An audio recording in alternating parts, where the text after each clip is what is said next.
السلام عليكم ورحمة الله وبركاته. اللهم صل وسلم وبارك على سيدنا محمد وعلى آله وصحبه وسلم. الفراخ المشوية أكلة ما نختلفش عليها أبدا، كبير أو صغير كلنا بنحبها، وبتكون أحلى في التجمعات، وأحلى تجمع في فطار رمضان، وبتنفع في العزومات. عشان كده هعمل معاكم فراخ مشوية بتتبيلة مميزة وطعم خطير. جبت الفراخ وانا هشوي النهاردة وراك. لو حابة تشوي فرخة كاملة اللي يعجبك، بس تكون صغيرة.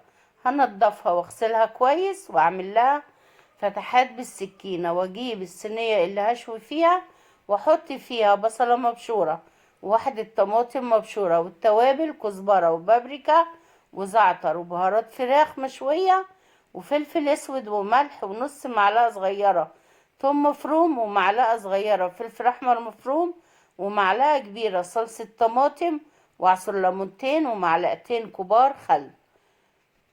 واقلب كل التتبيلة دي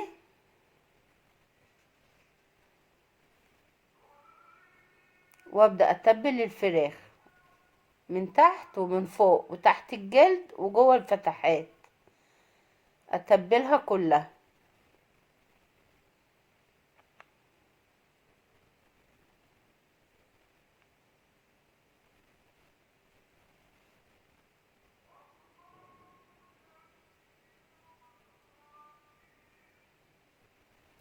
وبعد ما اتبلها احطها في التلاجة اقل حاجة ساعتين او اكتر بقى، او قبل ما اسويها بساعة اطلعها.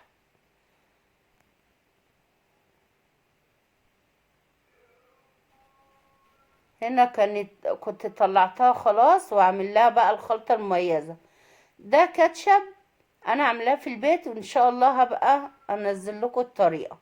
خدت معلقتين في طبق وعصرت ليمونة، وهحط معلقة كبيرة زيت واقلب الخلطة دي. طبعا انا مش هتبل الخلطة دي عشان الكاتشب متبل ومتملح والفراخ متبلة ومتملح. هقلب الخلطة وادهن بيها وش الفراخ.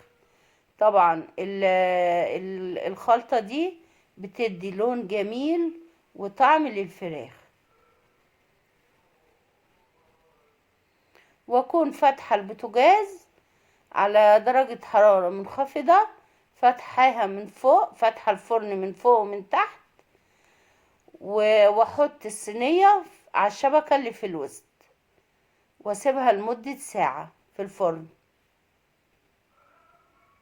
هتطلع كده طعم ولون وريحة جميلة جدا، وبألف هنا وشفا.